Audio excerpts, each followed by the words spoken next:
الحمد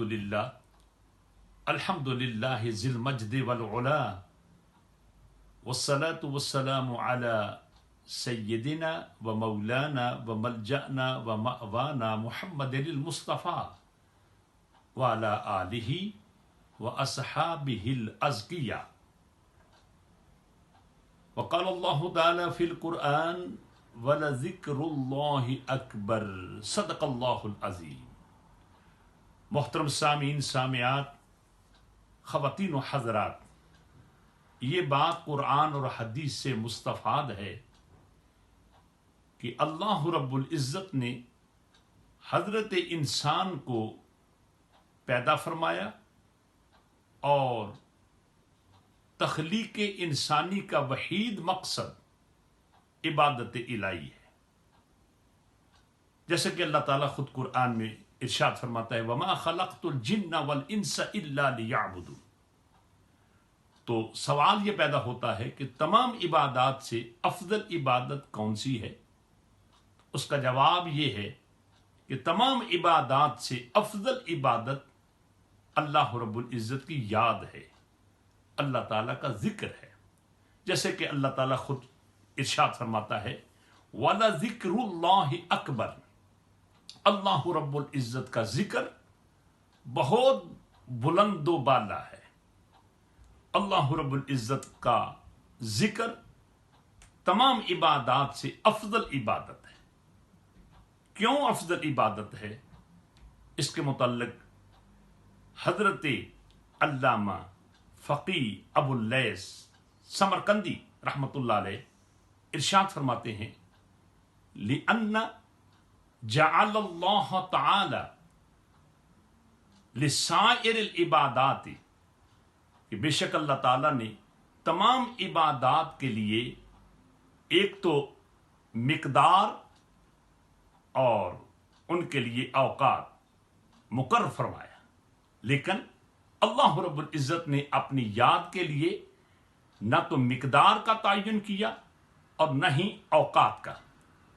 تو جب اللہ رب العزت نے یہ نہیں فرمایا کہ فلاں ٹائم اللہ کو یاد کرو تو کتنا، اور کون سے دن اور کون سے وقت اللہ رب العزت کو یاد کرنا ہے تو کتنا کم، یہ نہیں ذکر کیا.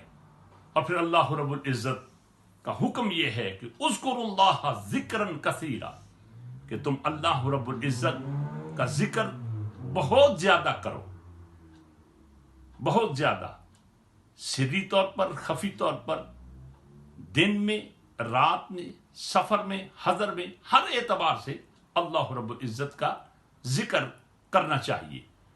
اور میرے اور آپ کے آقا حضور نبی اکرم رسول معظم صلی اللہ تعالی علیہ وسلم کی بارگاہ میں عرض کیا گیا کہ یا رسول اللہ کہ ای العباد افضل و ارفع یوم القیامت، کہ قیامت کے دن اللہ رب العزت کی بارگاہ میں کس کا مرتبہ بلند و بالا ہے. تو عقائد جہاں علیہ الصلوۃ والسلام نے ارشاد فرمایا الذاکرون اللہ کثیرا والذاکرات، کہ بہت زیادہ اللہ تعالیٰ کا ذکر کرنے والے اور کرنے والیاں وہ اللہ تعالیٰ کے نزدیک بہت محبوب بھی ہیں اور ان کا درجہ بہت بلند و بالا ہے. اے میرے بھائیو میری بہنوں، آج کل کرونا وائرس ہر جگہ پھیلا ہوا ہے.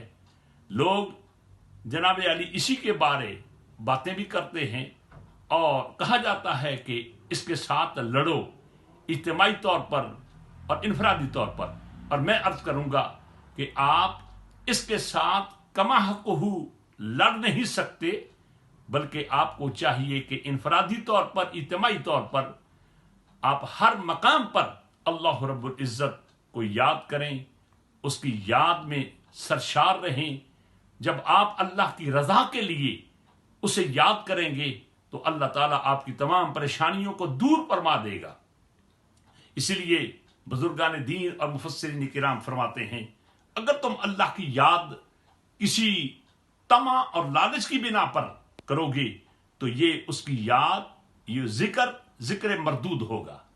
اور اگر دوزخ کی آگ سے بچنے کی خاطر اور جنت کے حصول کے لیے ذکر کرو گے تو یہ ذکر مقبول ہوگا، اور اگر اللہ تعالیٰ کی رضا کے لیے محض اس کو یاد کرنے کے لیے اور اس کا قرب پانے کے لیے اس کو یاد کرو گے تو یہ ذکر محبوب ہوگا۔ ذکر الہی کی بے شمار فوائد ہیں، بے شمار اس کی برکات ہیں، بے شمار اس کے بینیفٹس ہیں۔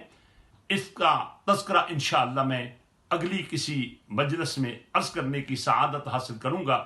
اللہ رب العزت کی بارگاہ میں یہ دعا ہے کہ اللہ تعالی ہم تمام مسلمان بھائیوں کو، بہنوں کو، بچوں کو، بچیوں کو، بردو کو، عورتوں کو، سب کو اپنی یاد کی توفیق عطا فرمائے۔ اسی یاد میں ہماری فلاح بھی ہے اور اسی میں ہماری بہتری بھی ہے۔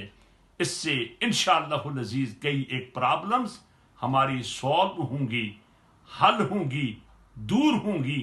اللہ رب العزت اپنی اور اپنے پیارے حبیب کریم علیہ الصلوۃ والسلام کی یاد کرنے کی توفیق عطا کرے۔ آمین ثم آمین۔ وما علینا الا البلاغ المبین۔